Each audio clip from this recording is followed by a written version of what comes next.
বড় ঘোষণা দিয়েছেন ভারতের জনপ্রিয় কণ্ঠশিল্পী অরিজিৎ সিং। এমন এক সিদ্ধান্তের কথা জানিয়েছেন তিনি, যা শুধু তার ভক্তদেরই নয়, পুরো সঙ্গীত জগৎকেই হতবাক করেছে। প্লেব্যাক সিঙ্গার হিসেবে আর কাজ করবেন না বলে ঘোষণা দিয়েছেন অরিজিৎ। মঙ্গলবার নিজের সামাজিক যোগাযোগ মাধ্যম অ্যাকাউন্টে এই সিদ্ধান্তের কথা জানান গায়ক নিজেই।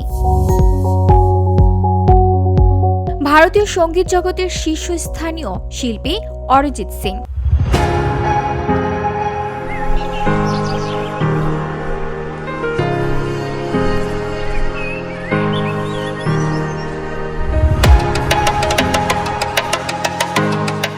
তার কণ্ঠে গান মানেই সিনেমা হিট। এমন বাস্তবতায় আচমকা এই ঘোষণায় বিস্মিত হয়েছে ভক্ত অনুরাগীরা।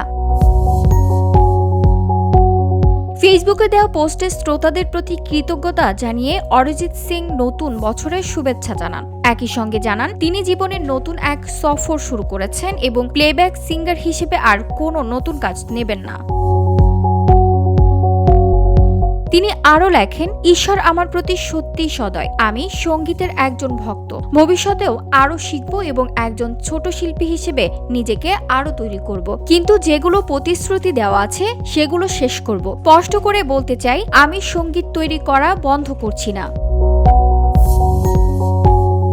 এই ঘটনার পর সামাজিক যোগাযোগ মাধ্যমে ভক্তদের প্রতিক্রিয়া তীব্র হয়ে উঠেছে। অনেকেই হতবাক, আবার অনেকের প্রশ্ন, এটি কি সত্যি প্লেব্যাক থেকে বিদায়, নাকি নতুন কোনো সৃজনশীল অধ্যায়ের সূচনা? ভিউটি বাংলা নিউজ ডেস্ক।